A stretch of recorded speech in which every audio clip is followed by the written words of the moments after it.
Very much, Mr. Chairman, and I think all of us are mindful that today is 9/11, and we will be, I'm sure, our entire lives. That day clearly changed America.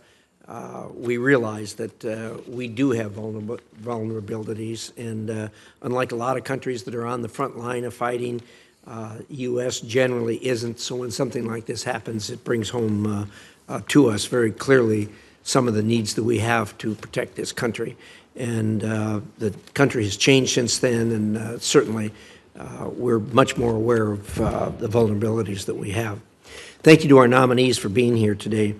I want to talk about each of them briefly, starting with the nominee to be Undersecretary for Political Affairs, Ambassador Smith. I appreciate your service as the U.S. Ambassador to NATO, especially during this crucial time of Russia's illegal invasion of Ukraine.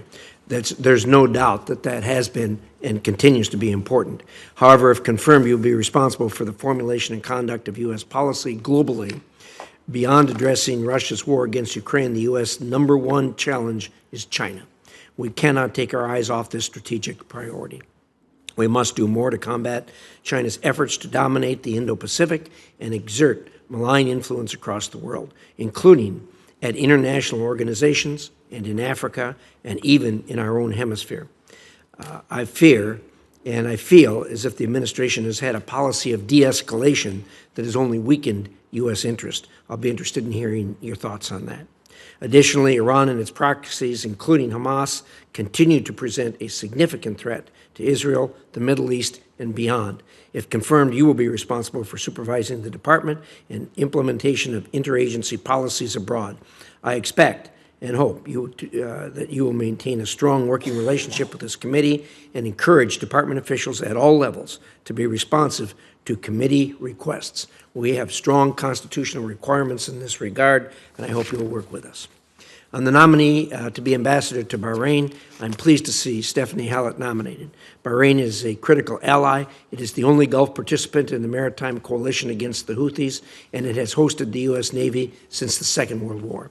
This week marks 1 year since the Comprehensive Security, Integration, and Prosperity Agreement between the U.S. and Bahrain. This agreement enhances bilateral ties, and I want to hear how you will take this U.S.-Bahrain relationship further. On the nominee to Bosnia and Herzegovina, that country faces some of the toughest political challenges since the creation of its current political system. Despite various U.S. and EU-led reform efforts to increase European integration, Bosnia still faces serious risks posed by tough economic conditions, malign foreign influence, and the secessionist movement of Republika Srpska. Bosnia's future is critical, particularly for stability across the Western Balkan regions and broader Europe. I look forward to hearing how you plan to support a productive U.S. policy in Bosnia. Moving into the nomination for ambassador to Malawi, Malawi currently faces severe economic challenges and has important general elections next year. The U.S. is committed to Malawi's ongoing democratic consolidation. Following the unexpected departure of our last ambassador, Mr. Heath's nomination is timely and critical to support U.S. interests in Malawi. Finally, on the nomination of ambassador to Togo, Togo is an important partner in efforts to build resilience against violent extremism and counter global actors in coastal West Africa. The next ambassador must work closely with the Togolese government, which is increasingly vulnerable to security threats in neighboring Sahel states. We must also help open the Togolese political system to be more inclusive and democratic for the country's future stability. I look forward to hearing ideas on how to make this a reality. Before I close, I want to address the status of nominees in our committee and the allegations, untrue, that our side does not value having confirmed ambassadors to compete with adversaries. Nothing is further from the truth. I've said over and over again, I was a governor, and I understand to operate government, you need to have people in place. I've always worked in good faith to move qualified career nominees. Unfortunately, the State Department regularly disregards this good faith cooperation. This committee should not and cannot rubber stamp nominees while state continues to be unresponsive to oversight requests.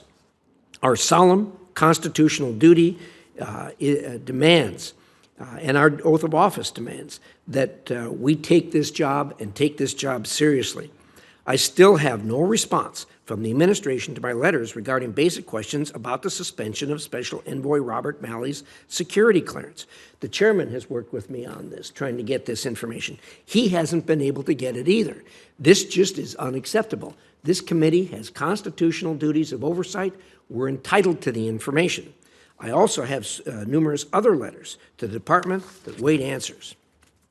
Now, USAID cites the Privacy Act to withhold information needed to review personnel files of people up for promotion. There is a severe lack of cooperation on important information requests. Cooperation is a two-way street, but often the administration only wants it one way.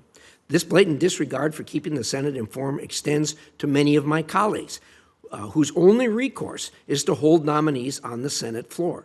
The Senate is charged with advice and consent, but the administration disregards the advice part.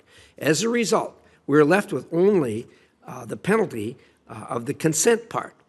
These are not just words, but are serious constitutional obligations. We are bound to take every action necessary to do our job. Thank you very much, Mr. Chairman. We are bound to take every action necessary to do our job, and so it shall be. Notwithstanding the whining to the contrary, we are going to continue to insist that we get this information and use the only penalty available to us, which should not be, but is, simply because of the lack of cooperation on the other side. Thank you, Mr. Chairman.